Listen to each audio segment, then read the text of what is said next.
What do you mean Josh is taking over as CEO? I'm the one who saved this hotel from bankruptcy. My voice echoed through the newly renovated grand lobby, bouncing off the polished marble floors and custom chandeliers I'd personally selected after weeks of research. Dad's dismissive wave felt like a knife twisting in my chest. Amanda, sweetheart, your brother has the kind of leadership presence this place needs moving forward, he said, adjusting his Brooks Brothers tie. You're too caught up in the details to see the big picture. The Parkview needs someone with vision. That's when Josh strolled in through the revolving doors, his Armani suit perfectly tailored, that familiar smug smile plastered across his face, the same smile he'd had since we were kids growing up in the suburbs of Boston. Hey sis, don't take it personally, he said, slapping me on the shoulder like we were teammates rather than siblings. Someone needs to handle all the day-to-day stuff while I focus on expanding the brand. You're great at operations, the perfect COO to my CEO. My name is Amanda Richardson, and at 34, I never imagined I'd be fighting for recognition in my own family's business.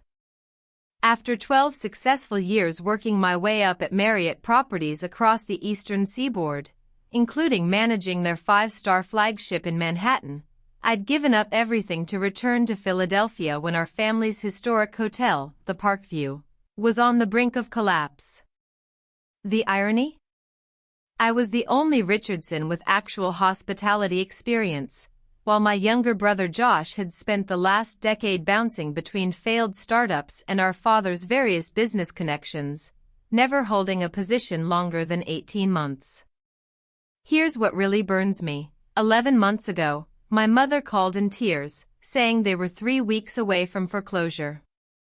The Parkview Hotel, once the crown jewel of Philadelphia's Society Hill neighborhood, had been hemorrhaging money for years.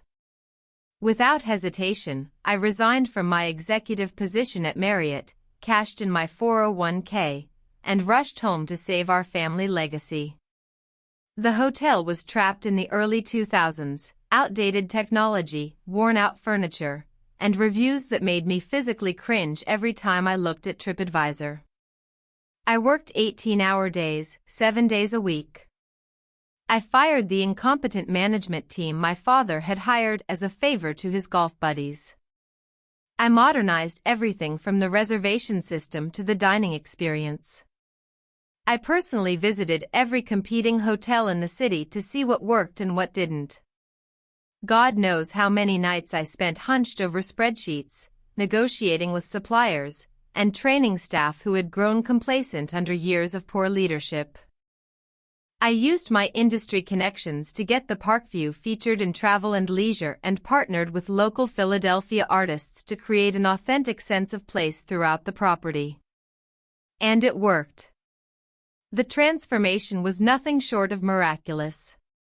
The Parkview went from a 3-star embarrassment to Philadelphia's most talked-about boutique hotel. Our bookings tripled within 6 months. We were finally turning a profit for the first time in nearly a decade. Every detail, from the locally sourced menu in our restaurant to the luxury bath amenities, was carefully curated to create an unforgettable guest experience. But standing here now, watching Josh smirk while our parents hand him the keys to the kingdom I rebuilt, I realize none of that matters to them. The worst part?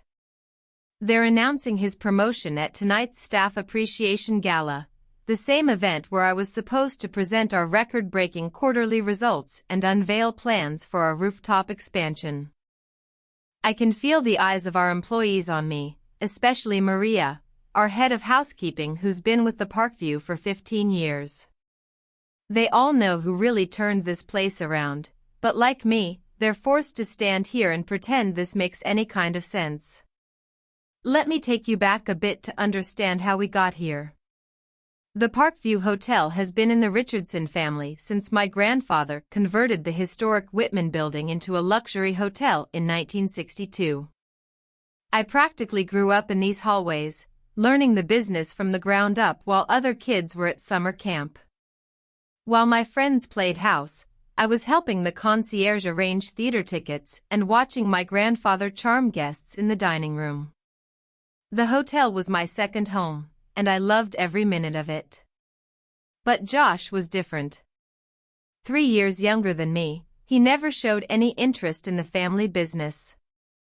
While I was studying hospitality management at Cornell, Josh was getting kicked out of Dartmouth for cheating on his finals, then somehow landing at Wharton thanks to Dad's connections. He bounced from business school to a tech startup in Austin, then a failed app development company in Seattle, before trying his hand at commercial real estate in Chicago. Nothing stuck. Every success I had in my career was met with polite acknowledgement from my parents. "That's nice, dear, but when are you coming home? When are you settling down?" Meanwhile, Josh's failures were constantly reframed as valuable learning experiences and the price of being an entrepreneur. When Mom called about the Parkview's financial troubles, I knew exactly what needed to be done. The place was bleeding cash, outdated systems, excessive staffing in the wrong departments, no cohesive marketing strategy. The online reviews were brutal. Trading on past glory, not worth half the price, stay literally anywhere else. It broke my heart to see what had happened to my grandfather's legacy. I took an extended leave from Marriott that eventually became a resignation and committed everything to the rescue mission. The first 6 weeks were pure damage control, fixing broken elevators, replacing ancient computers, training staff on basic customer service standards that had apparently been optional for years. I dipped heavily into my savings to replace the worn lobby furniture and renovate the most visible guest rooms. Every penny I invested was meticulously calculated to deliver maximum impact. What really gets me is that Josh wasn't even here during the turnaround. He was supposedly networking in New York, but his Instagram showed him partying in the Hamptons and taking weekend trips to Miami. He'd show up for the occasional family dinner, make vague suggestions about modernizing our approach to hospitality, and disappear again. Yet somehow, in my parents' eyes, his occasional input carried the same weight as my daily 18-hour grind. I kept telling myself it would be worth it when they saw the results, the improved ratings, the increased bookings, the glowing reviews and industry recognition. I should have known better. The past month has been unbearable. Josh struts around the property like he owns the place, which, technically, he doesn't. Our parents still hold 70% of the shares, making arbitrary changes without any understanding of hotel operations. Just last week, he decided to cut our complimentary breakfast service to save money, completely oblivious to the fact that our breakfast ratings are one of our biggest competitive advantages in Philadelphia's cutthroat hotel market. When I tried to show him the guest satisfaction data and the direct correlation between our breakfast and our repeat booking rate, he laughed and said, "Numbers aren't everything, Mandy. This business is about instinct." But what pushed me over the edge happened yesterday morning. I walked into the staff break room to find Josh firing Thomas, our head bartender who's been with us for 12 years and whose craft cocktail program I'd featured prominently in our marketing. Josh's reason? Thomas had refused to switch to cheaper spirits and pre-mixed cocktail bases that Josh had discovered at some industry party. I managed to intervene and save Thomas's job, but the look of humiliation on his face will haunt me. This was a man who had stayed late countless nights helping me redesign the bar menu, who had introduced me to local distilleries that became key partners in our revitalization. I tried talking to Mom and Dad about Josh's decisions. I brought financial projections, guest reviews praising our current offerings, even competitive analyses of other luxury hotels in Philadelphia. Dad just stared out the window of his office while Mom patted my hand and said, "Dear, you need to give your brother a chance to put his stamp on things. He has such enthusiasm."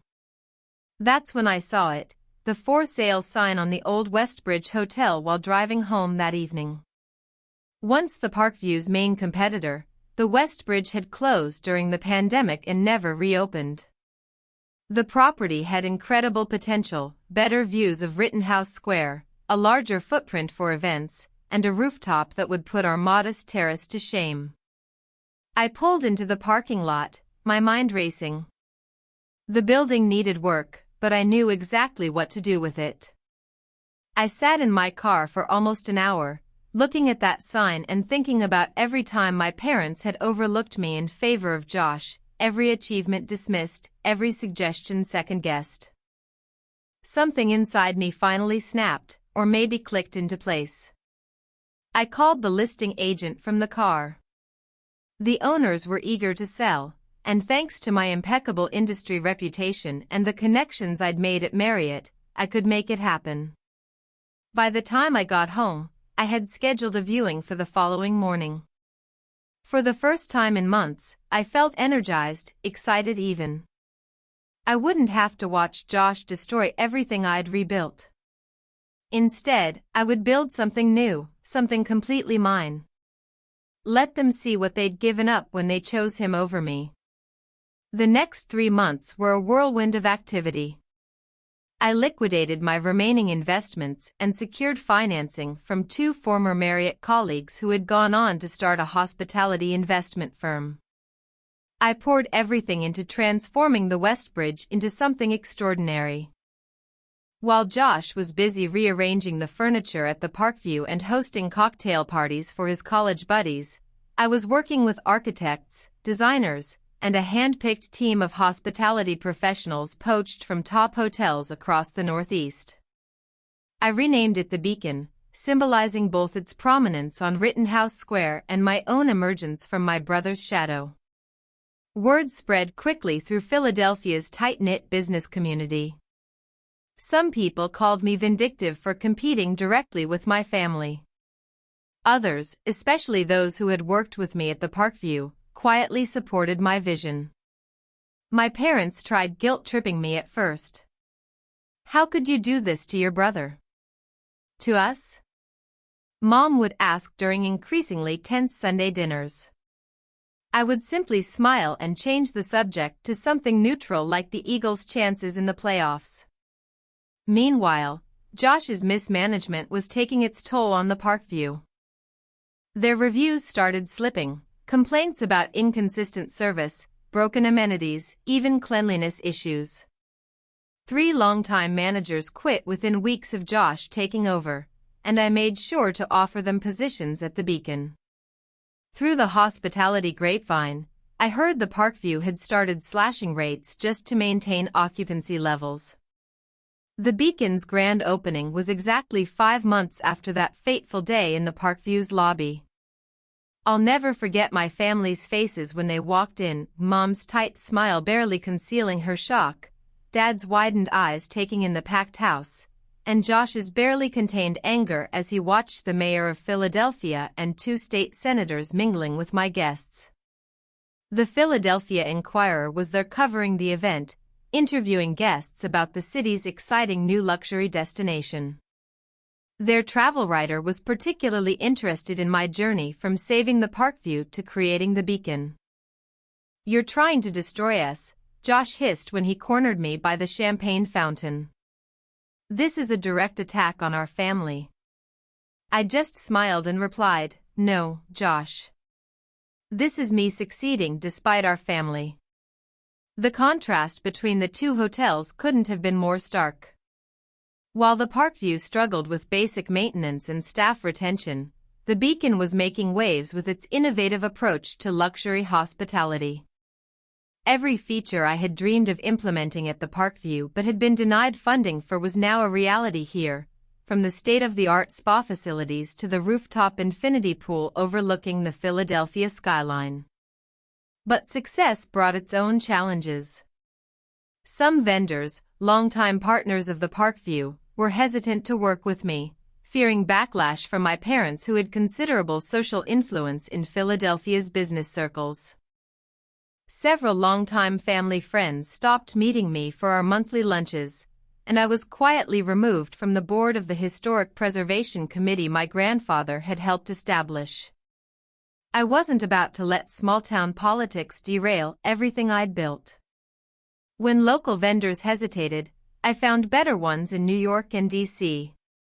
When the Preservation Committee dropped me, I doubled down on our sustainability initiatives, partnering with Penn's Environmental Science Department to make the Beacon Philadelphia's first carbon-neutral hotel. Every obstacle just made me more determined, more innovative. The Beacon wasn't just surviving, it was thriving. Then came the biggest test of all. Mom and Dad showed up at my office one rainy Tuesday morning, looking worried and worn down. The bank was threatening to call in the Parkview's loans.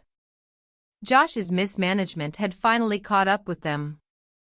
They wanted me to come back, not as CEO, of course, but to help Josh learn the ropes. "We're family," Mom pleaded, her voice cracking. "You can't just let the hotel fail." I looked at them both sitting across from my desk in the office I had designed myself, in the hotel I had built from the ground up, and felt a strange sense of calm. "I offered to help 11 months ago," I replied evenly. "You chose Josh. Now you have to live with that choice." Dad tried a different approach. "Think about your grandfather," he said quietly. "This hotel has been in our family for 3 generations. And I tried to preserve that legacy," I shot back.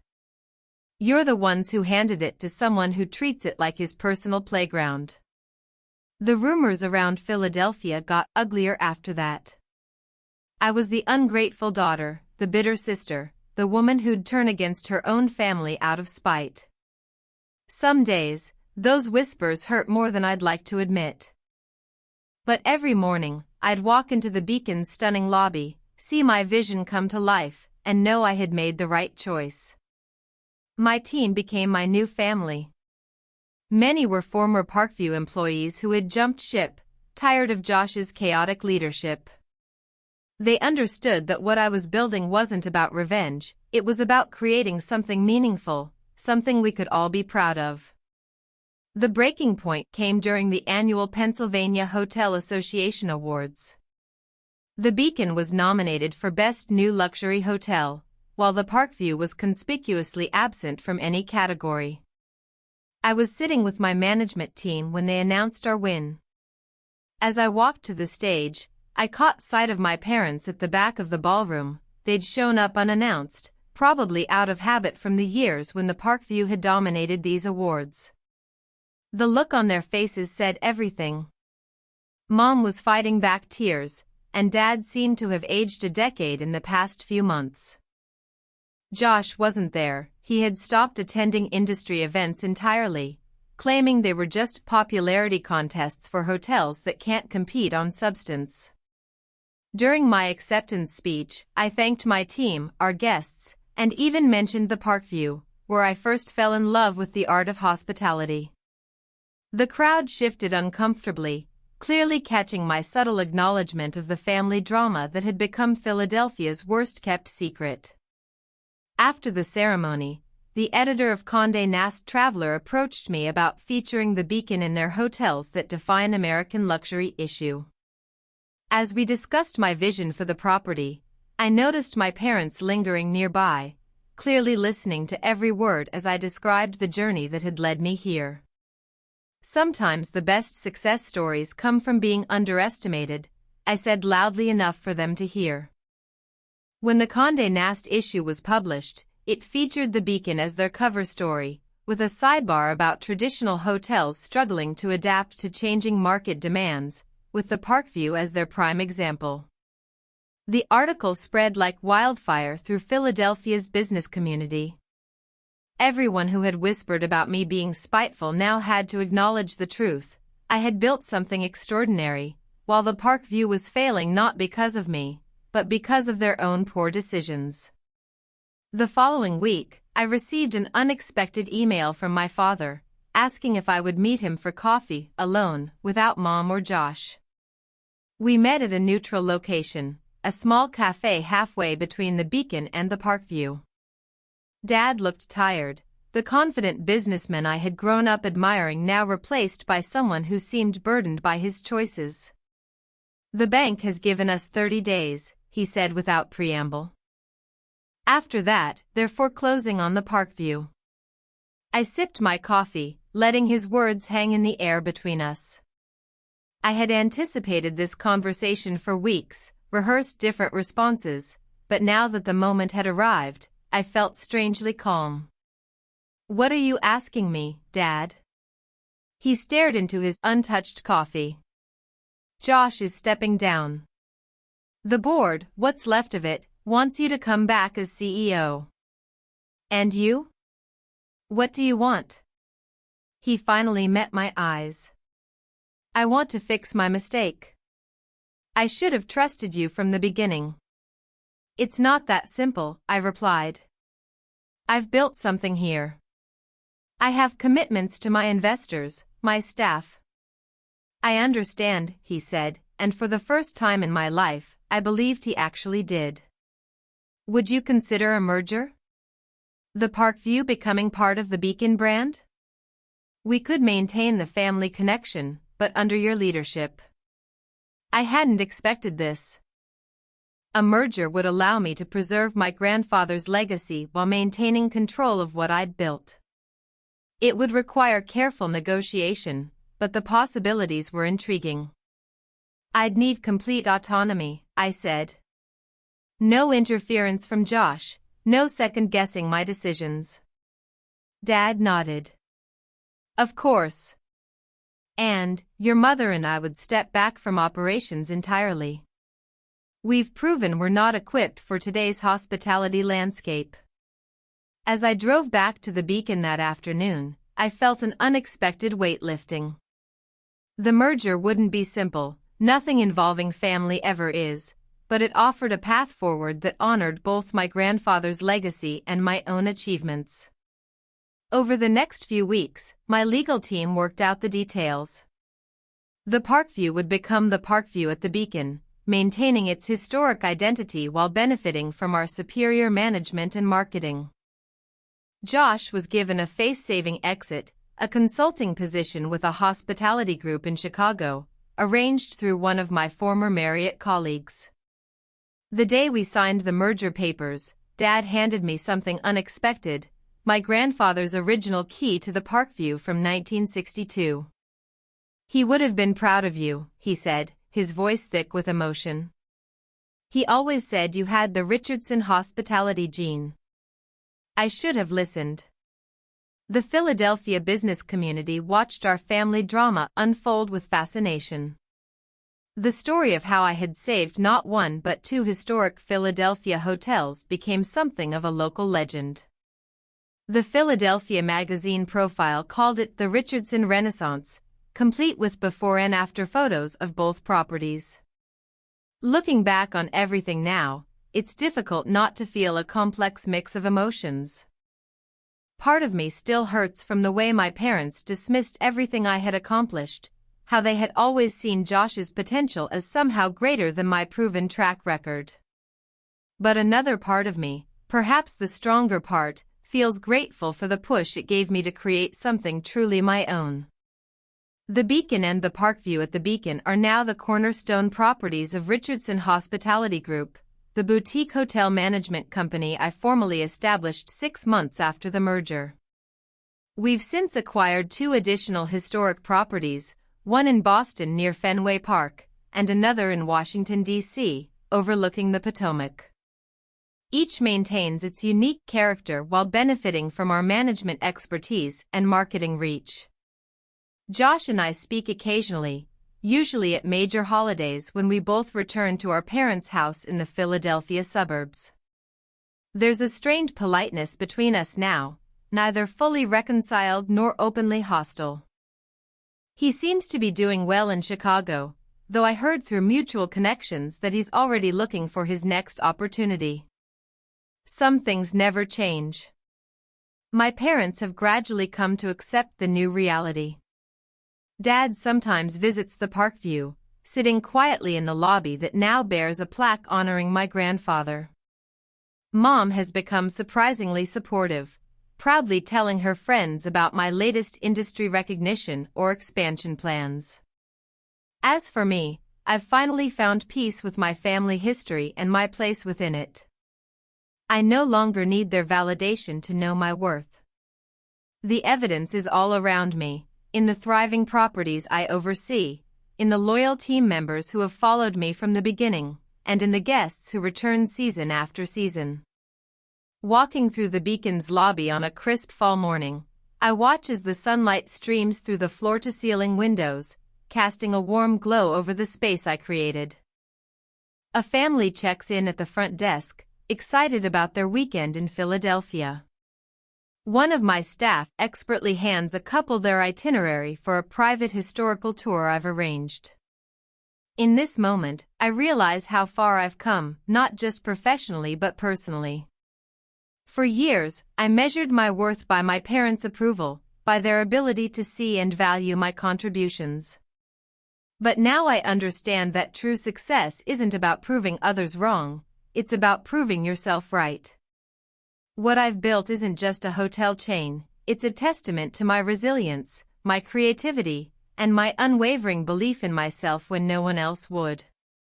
The journey has been difficult. Letting go of the hope that my family would change was painful, but it also freed me to create something greater than I ever imagined. I'm no longer tied to their expectations or their dismissal. Instead, I feel proud of what I've created, proud of the team I've cultivated, and proud of the life I'm living. I'm not just surviving anymore. I'm thriving. At last month's American Hotel and Lodging Association Gala in New York, I was honored with their Hotelier of the Year award, the youngest recipient in the organization's history. As I took the stage at the Javits Center, I caught sight of my parents in the audience. Dad gave me a small nod of acknowledgement, and Mom dabbed at her eyes with a tissue. After my acceptance speech, I joined my executive team in celebration. My parents didn't approach me, and I didn't go to them. Some relationships are better with well-defined boundaries. Success isn't about proving my family wrong anymore. It's about continuing to prove myself right every single day. And as I raised a glass with my team that night, I knew with absolute certainty that I had finally found my place in the world, not as the Richardson daughter or Josh's sister, but as Amanda Richardson, founder and CEO of the Richardson Hospitality Group. There's something powerful about creating your own legacy instead of inheriting someone else's. And while the Parkview will always be part of my story, it's the beacon that truly represents who I am and what I can accomplish when I believe in myself. The future stretches bright before me, filled with possibilities I never would have imagined that day in the Parkview's lobby when I heard those devastating words, "Josh is taking over as CEO." Sometimes life's greatest disappointments lead to our greatest triumphs. Sometimes being underestimated is the best motivation of all.